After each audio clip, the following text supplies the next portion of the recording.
Welcome to One on One, yet another podcast. Today on set, I have Eugene Asike, former Tusker defender, national team player, big player. Thank you.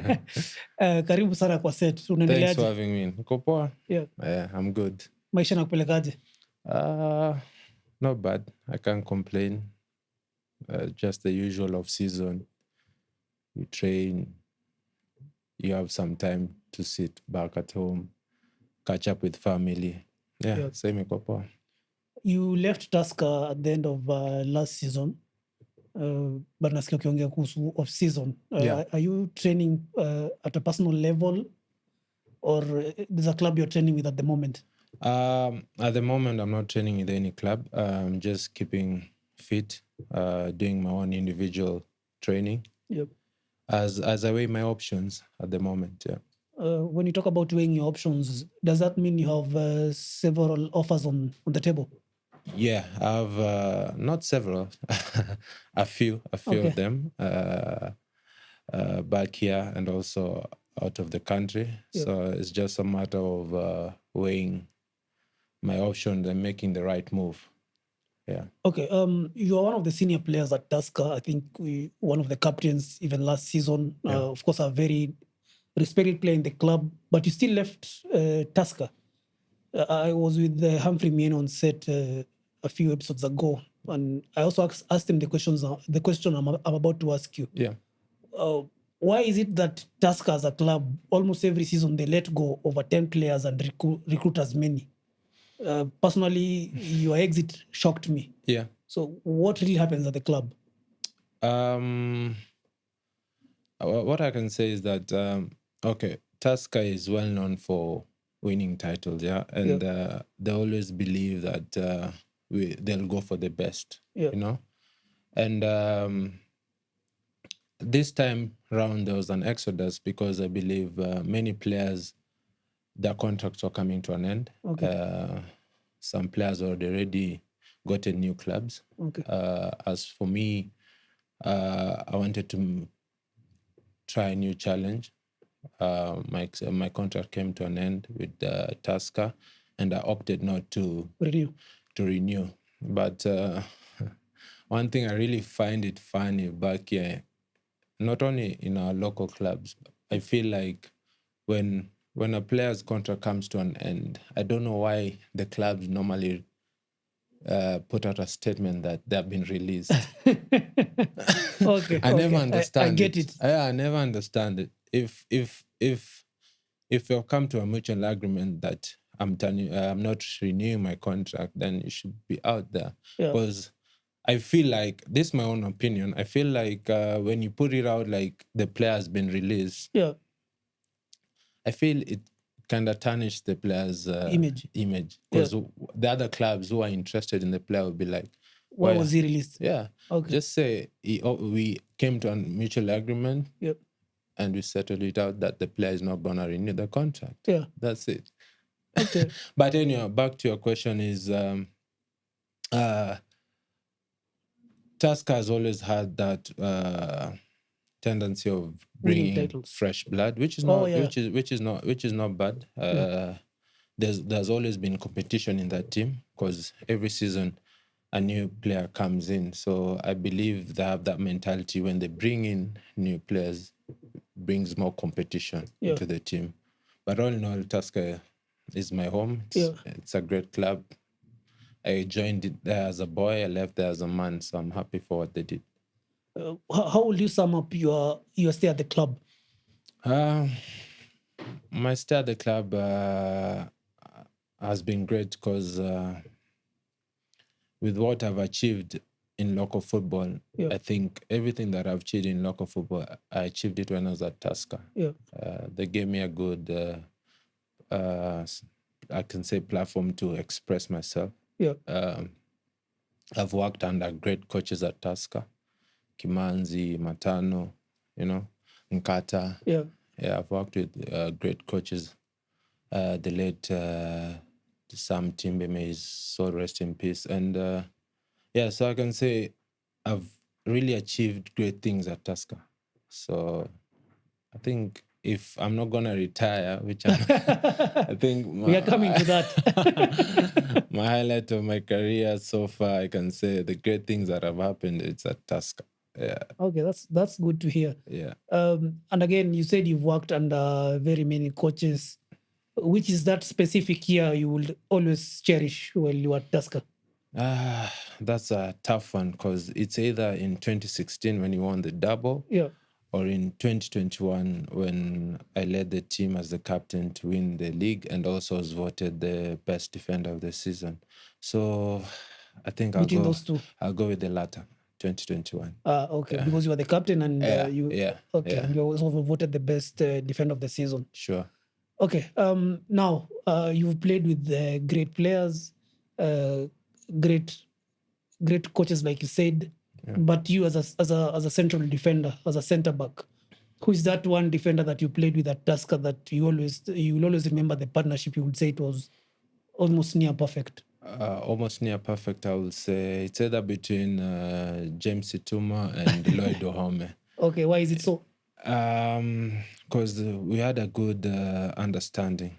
We played a lot of games together with Situma and also Wahome. Yeah. And also, they're hardworking defenders, and that's what I like. Yeah. In terms of how they play, they're aggressive, they understand the game well. Yeah. So I believe it's either James Situma and Wahome, because we played a lot of games together, so I can't really pick out, but it's either one of them. Yeah. I was going to go to there's a period you went out of the country. You went to Sweden, I think, joined Karlstad, your first professional stint outside the country. Yeah. How did that come about, and how will you sum that? I think it was 1.5 seasons you spent in Sweden. Yeah. So this move came after the 2021 season when I was voted the best defender of the season. So I have an agent who was working to get me out of the country. So he called me and told me there's this team interested, Karlstad. It plays in not in the top league. Yeah. They are in the second tier. And I said, why not? I think it's the right time for me after having a great season. Why not accept this challenge? And I think for me it was one of the best decisions I've ever made. I really wanted to play outside. I really wanted to play professional football outside the country, and I didn't think twice, because back then I used to get offers and I was like, am I ready to make this next move? I wait and then the deal stalls. Well, this one was like, I need to take up this challenge. It's my first move outside Europe, and I mean, if you talk to most players, their dream is always to play in Europe. Exactly. Yeah. So I was like, I'm not gonna turn this down. So I made the move. I went to Karlstad, a very great team. Not in Stockholm, but it's like 3 hours away from Stockholm. As usual, the first few days, the first few matches are really tough, because you come from a league where it's different from there in terms of intensity, in terms of also professionalism, in terms of how they train. So it took me like 3 to 4 games to adjust. I remember my debut came in the second half. We were playing, if you know this player called Ambani. Ambani. We were playing against his team. Vasalud, exactly. Yeah. And I got in, so I'm so used to the tempo here. Yeah. When you talk about the tempo, do you mean the tempo is slower in Kenya than in Sweden?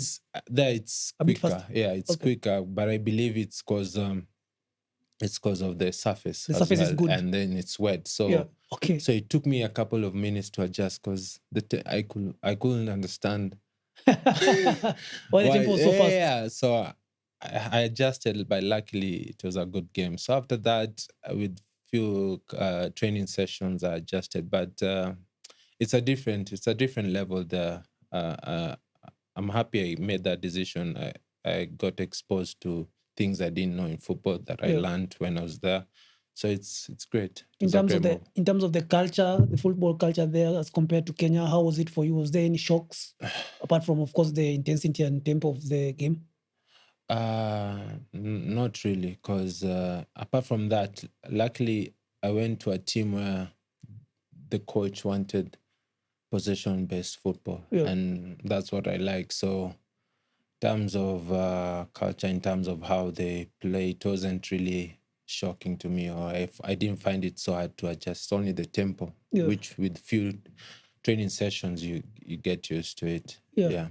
And why didn't you extend your stay in that club as well? So it wasn't. So this what happened after my first contract, my first year contract, when it was coming to an end. We had terms that when I renew my contract, there are things that they need to improve on.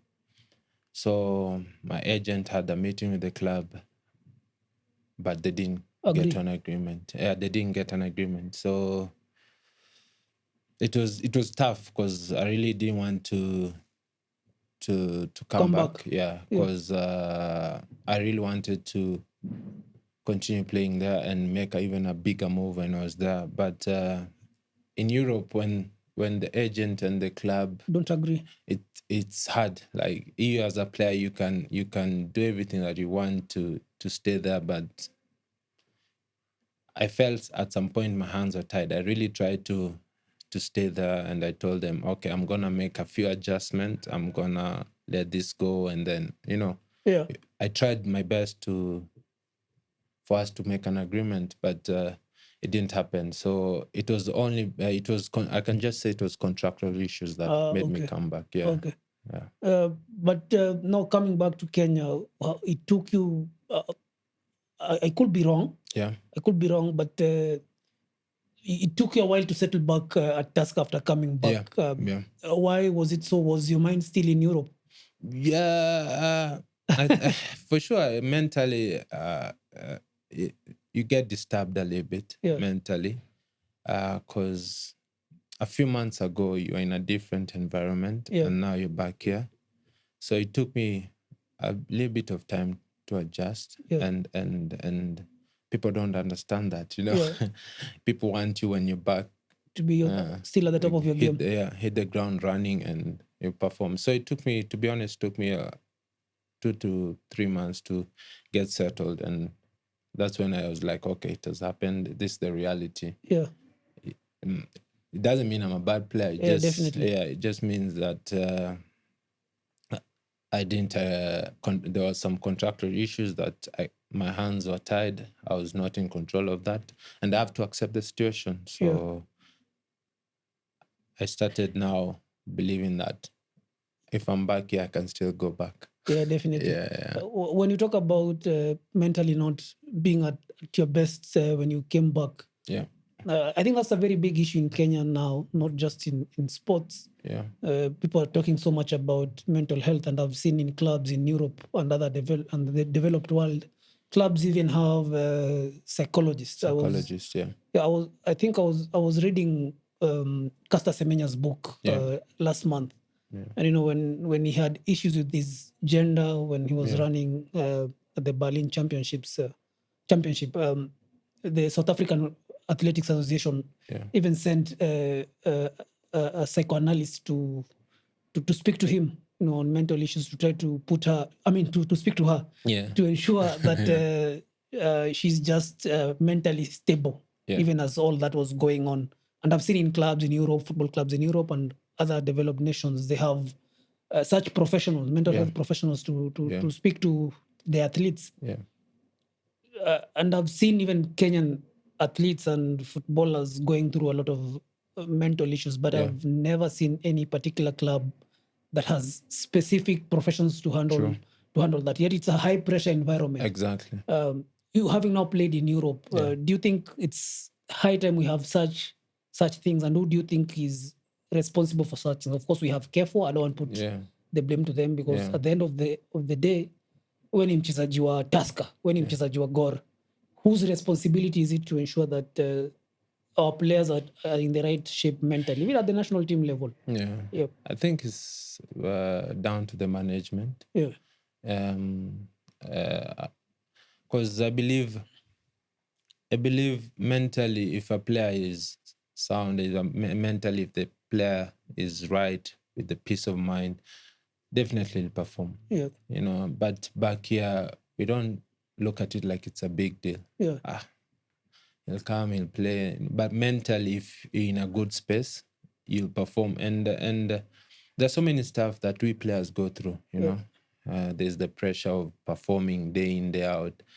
There's the pressure back home, family members, there's that pressure of, okay, when you're hit with an injury, how you recover from that. Maybe a serious injury, you're out maybe probably 6 to 7 months. Such things. And we players take that on board and try and deal with it, and there's that expectation from fans as well, so it's high time that we do need guys like that in the club to help players as well, in terms of how they prepare themselves mentally.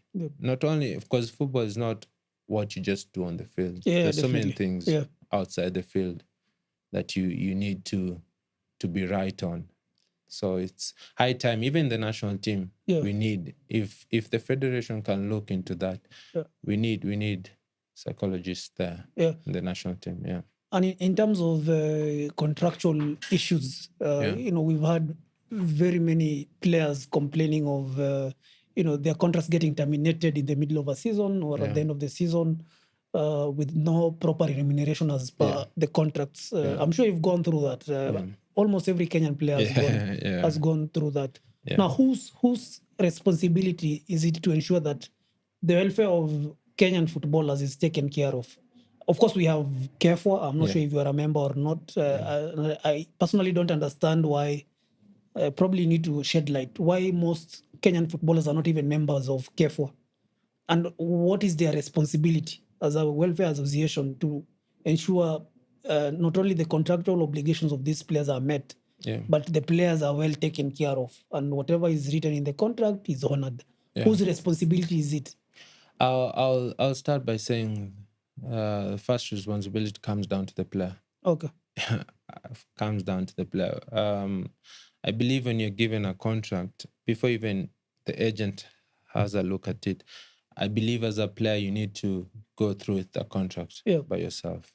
If there's something you don't understand, try get someone who will explain it to you. Because most players, not all, just turn to that page where how much you're being paid, your salary, but most of them don't look at the duration. Okay, they do, but they don't see like, okay, after 4 years, maybe you sign a contract of 4 years with an extra option to renew. So you have to look at those terms. And most players just sign a contract, to be honest. If the window opens in January, that's the short winter window or summer, then sign a contract that runs till summer when the window opens. But you might find most players sign a contract it ends in September. Then you have almost 2 months to wait till the window opens.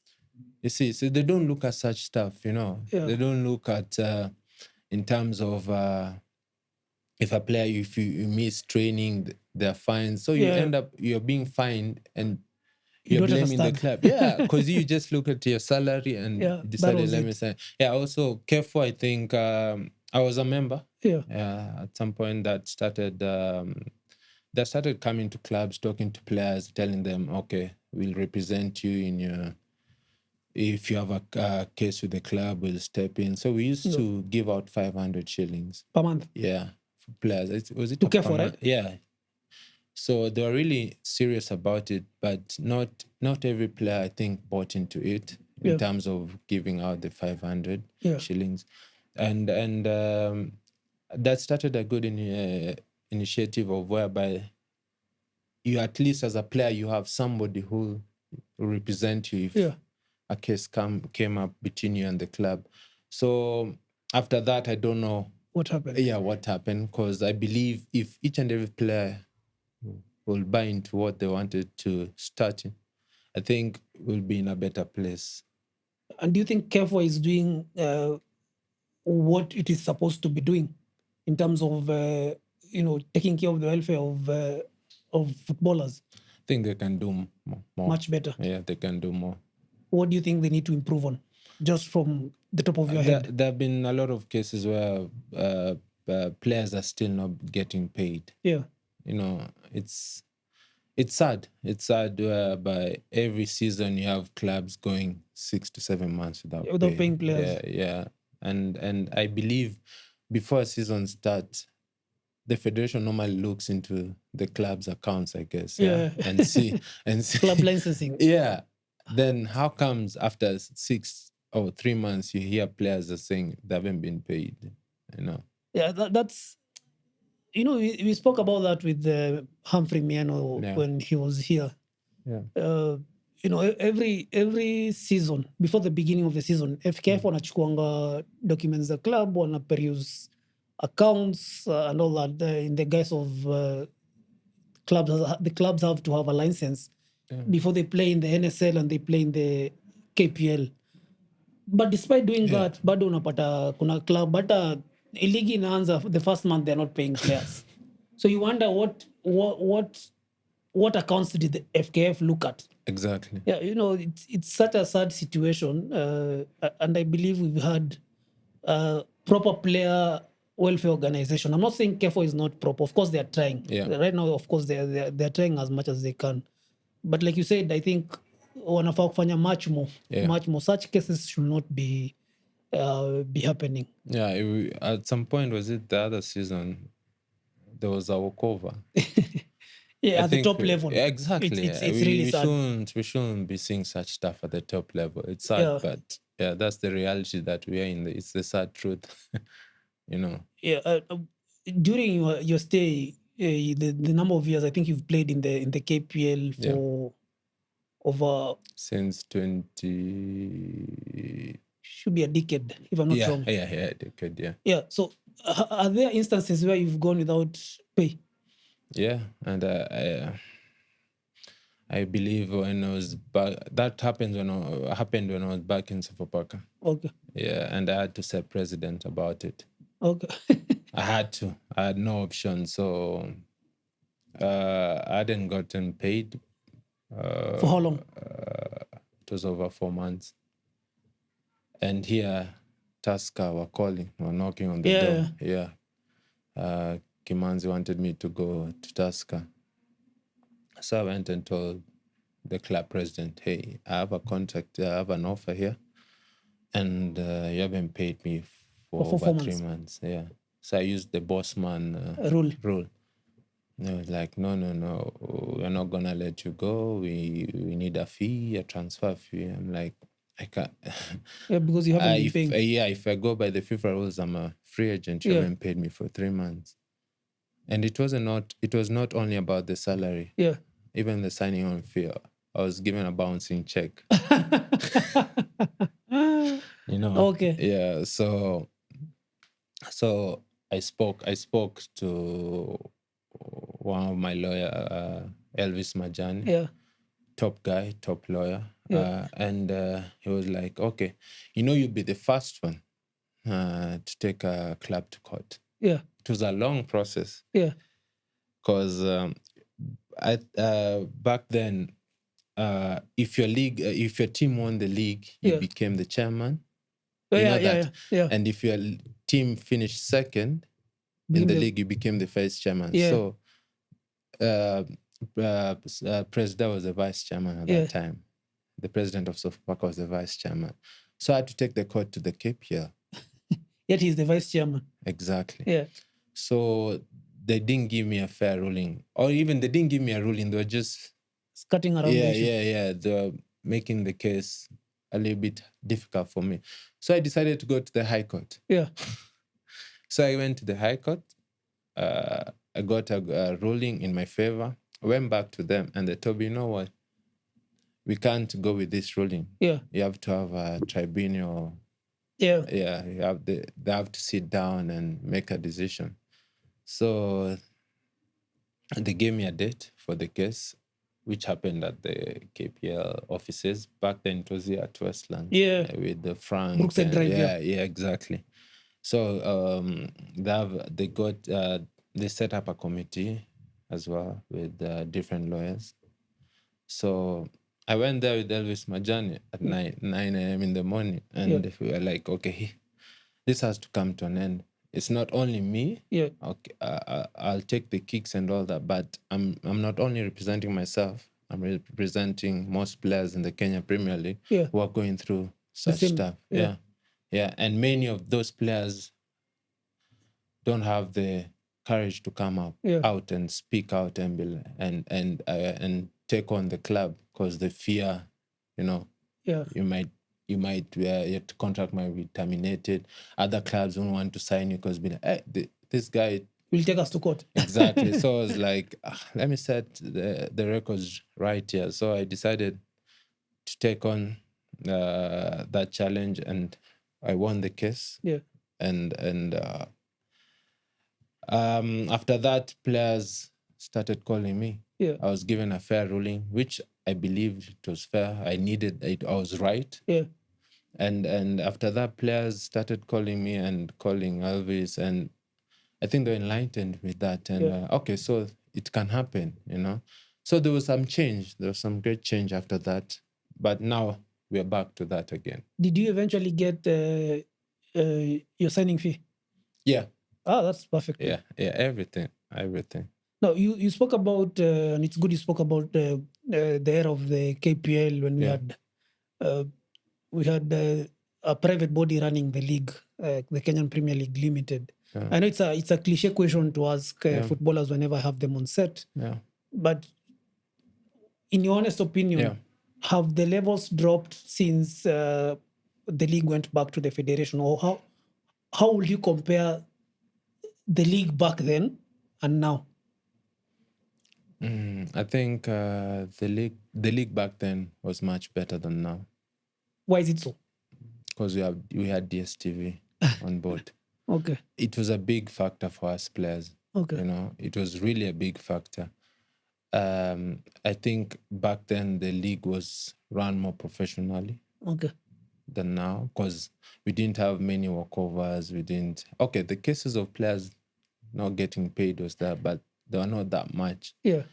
And players were getting exposed in terms of agents getting to see you, because if a club was interested in me, let's say for example in South Africa or Zambia, I will need to try and get videos. I'll just tell the agent, tell the club to have a look at SuperSport 9. They'll watch the games. Exactly. So it was better for us players.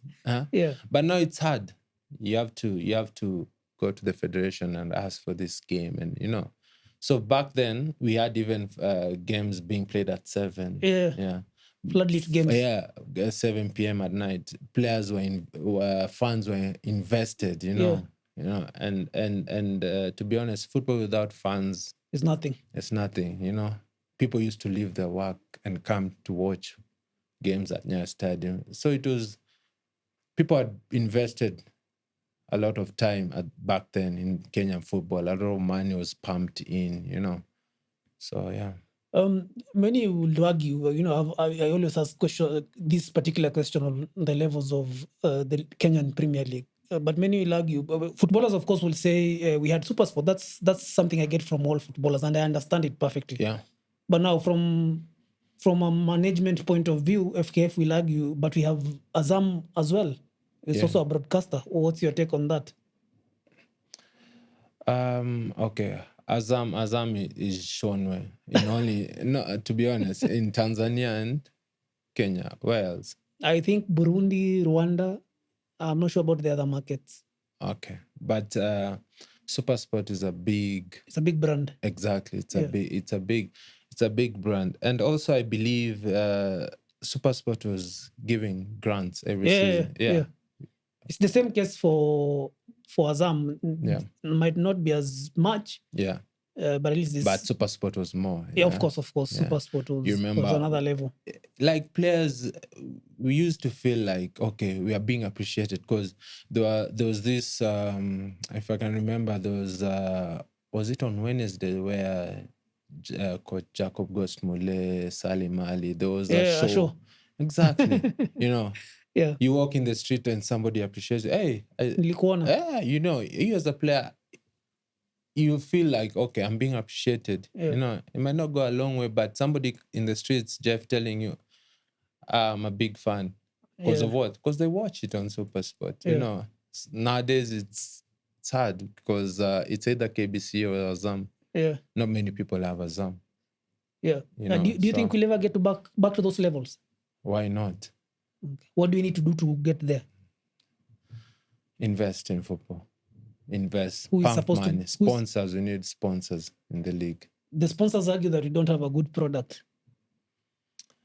So it's the federation to make that happen. I mean, if you compare, sorry to say, but look at what Tanzanian league is doing. Yeah. They hype their league. They hype their players. Yeah. So why can you not borrow a league from them and do the same here? What's stopping us? Back then, our league was one of the best. When you had SuperSport, you couldn't compare it to the Tanzanian Premier League. Exactly. But now Tanzanian league is top. And in terms of the level of competition and talent, like you rightfully said, back then we had even players coming all the way from the DRC across Africa. Actually, walikuwa kuja kucheza ball Kenya. What is happening in Tanzania right now? In terms of the level of competition in the Kenyan Premier League, has it gone down in your opinion? For me, if you ask me, I will tell you yes, because even the level of foreign players, with all due respect, that we are getting into the league now, you can't compare to what you used to get back then. So if you ask me, I would say yes. But what about your opinion, your own personal opinion? You're right. You've played across those two generations. Yeah, to be honest, it's all, as I said earlier on, when your league is being showcased all over, people get interest to come into that league. And back then, when SuperSport was there, we used to get quality foreigners coming. Yeah. I'm not saying the foreigners who are in the league are not quality, but if you can compare, back then we had great foreigners players who are coming, and that made the league be more competitive. Yeah. So if you compare, I can say the level has dropped a little bit. But I'm also happy. On the flip side is that I can see that many coaches who are going for the courses. That's a great thing to see. We need more coaches with professional license and all that. It brings more to the league. Okay. Yeah, and I can see the young people who are going to that way of trying to be professional coaches in the league. It's something great the federation is doing. Okay. Yeah. Well, that's a good point. Fair point. But feeling kwa ground, especially I see it with a lot of fans, wanasema federation kama inatumia hizi coaching courses kubai watu waanze kuwa support. I mean, even normal fans now are doing CAFD license.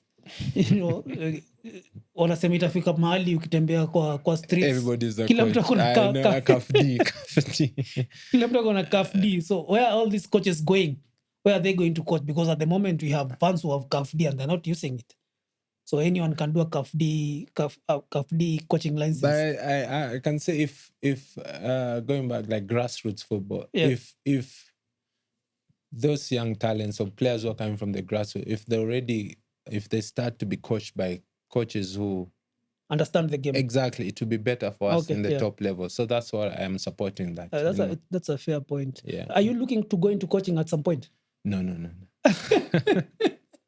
Why is it so? You are the first player that is not interested in coaching. Almost every Kenyan player wants to be a coach. So I was even wondering where all these former footballers will fit in if they all want to be coaches. Okay. I've never thought between those lines, but I believe my niche is in fitness. Okay. Yeah, so I'll still be around football, Yeah. but not as a probably as a SNC. Because yes, I do love football. I will still want to be in that environment, but not on the The touchline. managerial level. Yeah, exactly. Okay. Yeah, No, talking of SNC, strength and conditioning. I know you have a passion for that. I think you have a company. I've seen you training with Victor Anyama during the off season and a couple of other players. Yeah. And that's such a, like I was telling you even before we started shooting this, that's such a good thing to do because naonanga wachezaji wengi sana wakistruggle with life after football. Yeah. But you're still active, but still doing something on the side. Yeah. Can you tell us about that and how did it start? What's the brand actually for the people to know? Because mi najua, but kuna watu wataka kujua nini unafanyanga off the pitch. Off the pitch, okay. So off the pitch, I'm a certified trainer. Okay. I studied sports science, which I'm still studying. And I got certified back in 2019. Okay. Yeah, so it's a passion I had about just when I was growing up, when I started playing football, I had a passion for fitness. So I was like, why not? If there's something I love, how can I find a way to give back? Okay. Because to be honest, I've traveled, I've been exposed to different cultures out there, and I've trained with one of the best SNCs around. So I was really interested in that. So I decided to open up my own company. It's called Elevate Athletics. So I had a passion of training with athletes, you know, and that's how it all came about, and I started it. And so far, it's going on well, and I now want to pursue a degree in it.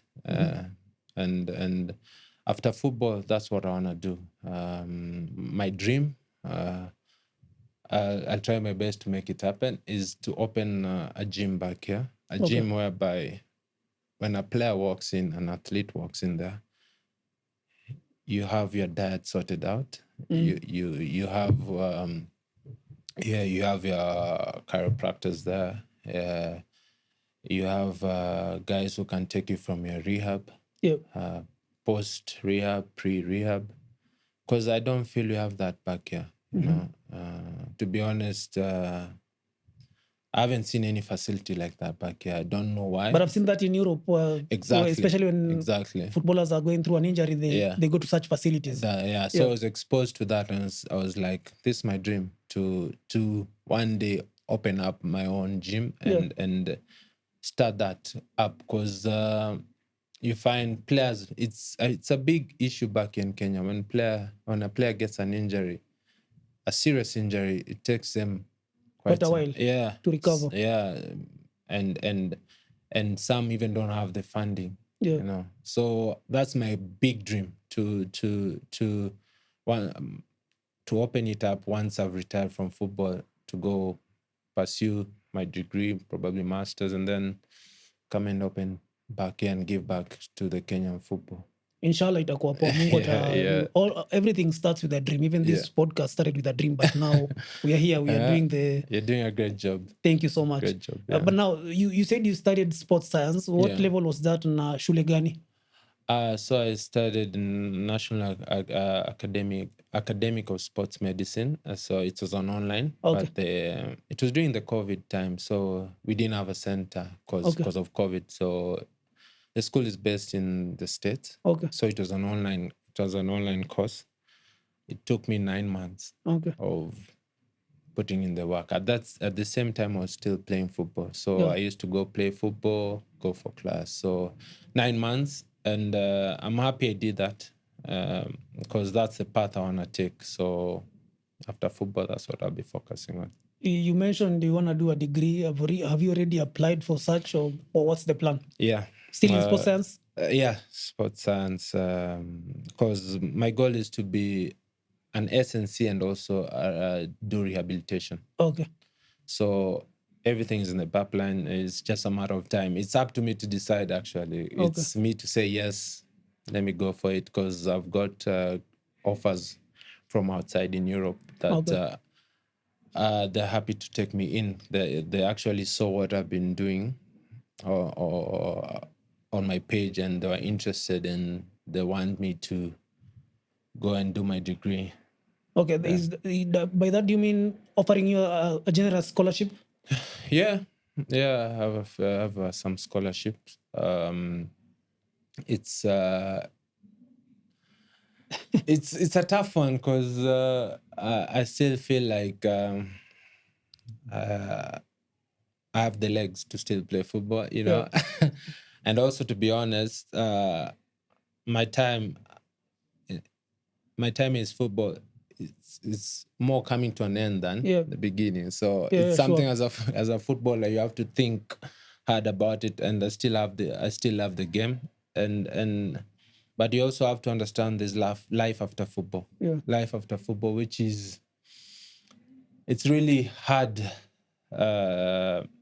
It's really hard if you have never like you didn't plan for it. It's really hard to adjust to that, because one day you're used to waking up at 8, training at 9, 10, midday you're back home having your extra training session, but now you find yourself the whole day you're at home. Mentally, if you're not ready, if you haven't planned yourself, it's really a tough one. So I'm yet to make that decision.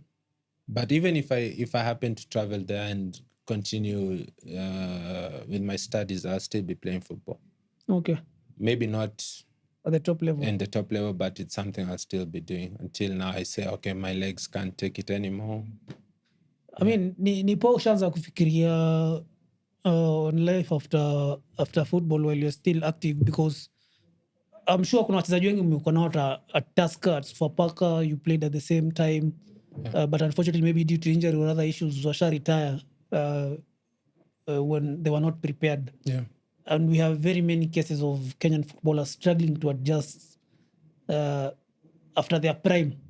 So I think it's a great thing that already unafikiria what to do. You already started Elevate Athletics. Yeah. It's a great thing, and I wish you all the best. I'm always a big fan of footballers. It's important. Doing well after football, because without football, I will not be here with you right now. Yeah, so true. I'm who I am because of sportsmen. Yeah. So I'm really happy when you guys are doing well. And to shed some light on that, traveling around, I think I came to learn that also the federation can play a big part. Yeah. You know, there's some leagues when you travel out there, former players, the federation looks after them in terms of they give them how can I put it? Not really incentives, but they're given projects to handle. Yeah. So you are a legend of the game. The federation tells you, okay, we have this, probably an academy, or be our ambassador and such stuff, you know. So there's that smooth transition after from life from football to the other life. So I think also the federation can look into that. Probably the ex-players, how they can, you know, many players, not all of us will be coaches. Maybe one wanted to be an engineer, one wanted to be a businessman. Have those courses for them, or, you know, it's important. I feel that's my opinion. It's true. But I still feel there's a lot that KEFWA can do, because other than the federation, of course, KEFWA in conjunction with the federation can do a lot to help current and former footballers. So yes, that's a fair point. Federation needs to do much more. But I think the larger chunk of the weight should be carried by KEFWA. Because they're the welfare association. They're doing well. We have to admit it's not what it used to be before. But their work is cut out, really, because sitting down with the players and ukisikia vitu kaa hizi unasema, you wonder a lot who's supposed to at least help these players. So yes, KEFWA and Federation have so much work to do. I agree with that. Now coming back to Elevate Athletics, apart from Victor Wanyama, who I've seen you do a lot of work with him during his off-season, which other players have you worked with? I've worked with lots of players. Marcelo. when he was back here, we had a good session with him. I've worked with Jesewere. Yeah. I've worked with Manucho. Yeah. I've worked with Corazon, who plays for Simba. I've worked with Wellington as well. Yeah. Cheng. I've worked with lots of players, even Buire. Yeah, the goalkeeper. The funny thing is that, the goalkeeper. The funny thing is that even at Tusker, the SNC there is called Elvis Karani. Yeah. Biggie. He used to give me sessions to really nice. take the boys through. So I really appreciate that. So it's just something in me. Even I can say Coach Matano used to give me that opportunity to train the boys. Yeah, so because it's one thing to study and another thing to practice. To practice it, to put it into practice. That's really interesting. One more point I didn't mention is that this, apart from the beside from the elevator, is when I traveled, when I was in Sweden, I realized that tactically there's a big difference in terms of tactics, how we play here, and they're more into tactics. Okay. Yeah, they are more into tactics. Also, that took me a few games to adjust into terms of movement, they're really into details. Yes, we are good tactically back here, but them, they're really stressed on it tactically, like things we can assume as players here, them, they don't take it lightly, you know. So tactically, it was also, I learned a lot tactically, and hopefully I'll give back to the community. Now, if kuna mchezaji anaona hii podcast anataka kuwork na wewe in terms of strength and conditioning and those other things, atapata wapi Elevate Athletics, na atakupata wapi? Okay, so that's a good question, because I've received many messages on my DM. People want to be like, they want to come in for mentorship and all that. So they can reach me out on elevate.athletics. Underscore. That's on Instagram. Yeah, it's on Instagram.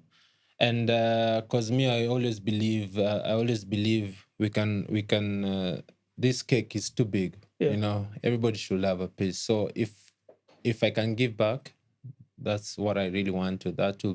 That's my happiness. Because even me, I was shown this the way. So you can reach me out on Elevate Athletics. Yeah. So I'll be honored to help out, to give a helping out to anybody. Okay, I've always wanted, we're almost coming to the end, but I've always wanted to ask you. I know it's a question you've got from many people, and it's a bit private. Yeah. But for the benefit of our viewers, many say, or many argue that most footballers, especially in Kenya and Africa, come from disadvantaged backgrounds. Yeah. But we all know, I don't want to say you come from a privileged it's background. Okay. You can just say a well-off. Yeah, it's okay. A well-off family. I don't want to say that. But no, your background is very different from what most Kenyan footballers have been brought up, how they were brought up in the ghetto, slums and all that. Yeah. But you come from a good family. You had the opportunity to study. Even the way you express yourself is a bit different from other players. So which is not a bad thing. I'm also from such a background. Yeah. It's not a bad thing. But you had the opportunity to study if you wanted and pursue a different path. Your dad is a magistrate, if I'm not wrong. A judge. A judge. Yeah. Yes. Probably angetaka usome, angetaka kuwe footballer. Definitely. But no, but to answer you, I've not asked my question yet, but probably you already know what I want to ask. Yeah. How did you decide to become a footballer despite having the privilege to study and pursue a different path? And why? To be honest, it's because for the love of the game. Okay. And also, my parents supported that. That's the most important thing. Yeah. So I can even tell people who are watching, most parents, please support what your kid wants. Because my dad asked me, okay, you want to play football? Yeah. I said, yes, this is what I love. Okay, he told me, okay, you're going to study and still play football.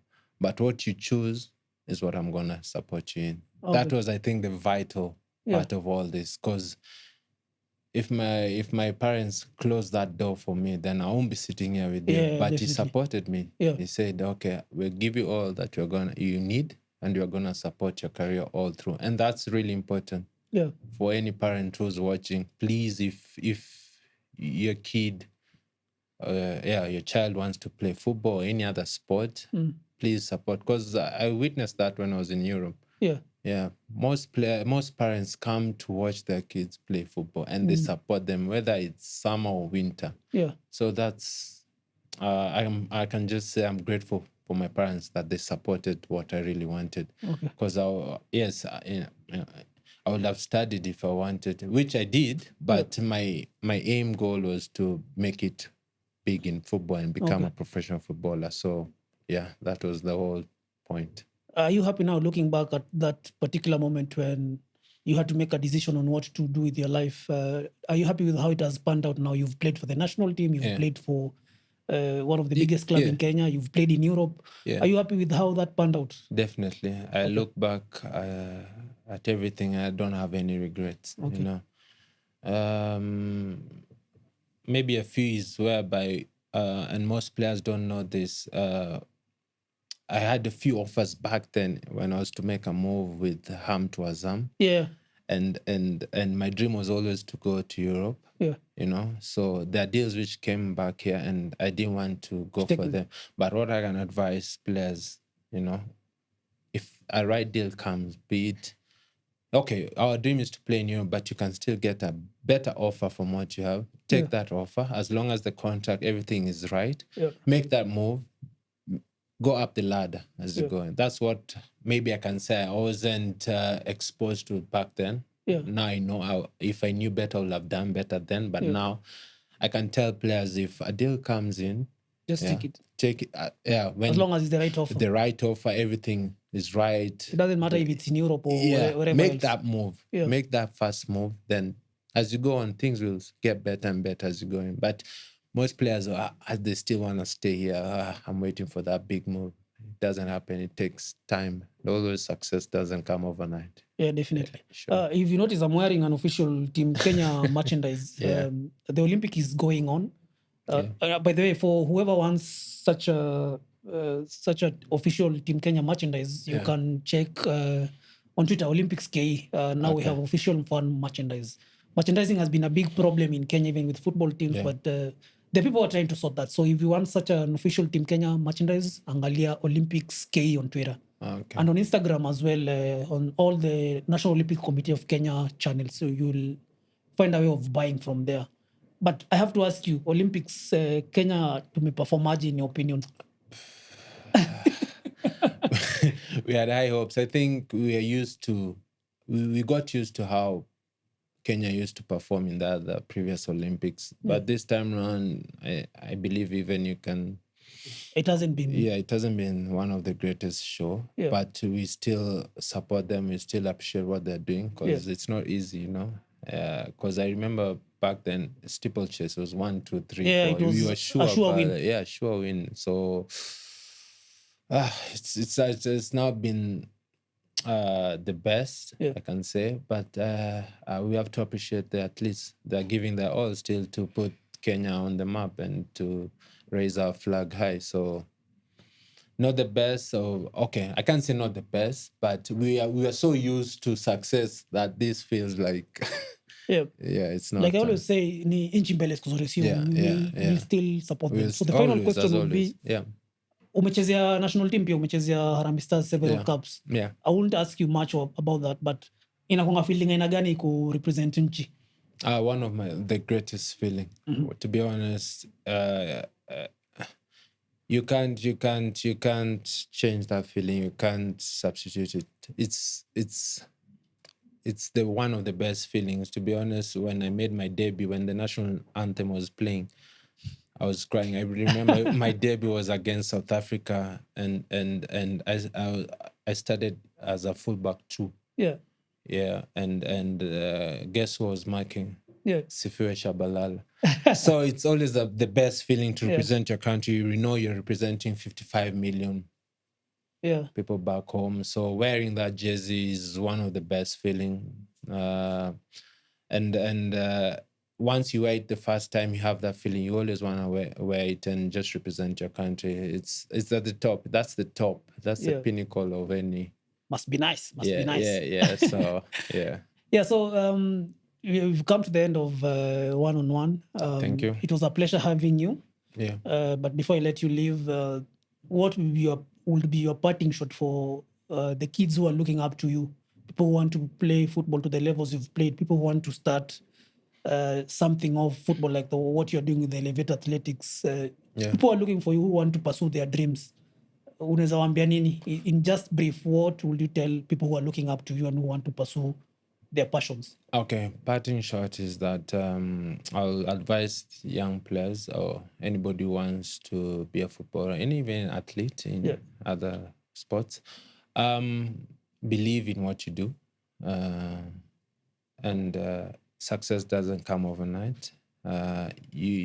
You'll have to be turned down. As me, that's what I experienced. That when I was still playing in City Stars, that time I was still in school. I was told up front, you no longer need your services. So you'll go through such stuff. And when you go through those challenges, try as much as possible to turn them into positive. Make them, I can say, make that your gasoline. Like put more fire into it, and be patient. You know, most players want to be successful tomorrow. Be patient. Put your individual trainings in. Put the work in. Believe in yourself. Have that confidence that you can make it, and be disciplined and put God first as always. Thank you so much. This was one of the best episodes I've had. Nashukuru sana kuona invite yangu. And no, all the best. Anytime, Jeff. All the best in whatever you're trying to pursue. We hope to see you more on the pitch, even though we've already started talking about retirement, whatever you want to pursue. Nakutakia kila laheri. And compliments. You're looking in good shape. I think Elevate will be happy to host you. We can have one session. But nimekwambia ni serikali ya Ruto inatukimbiza. Thank you for having me. Asante sana. That was one-on-one. See you next Tuesday for another episode. Thank you.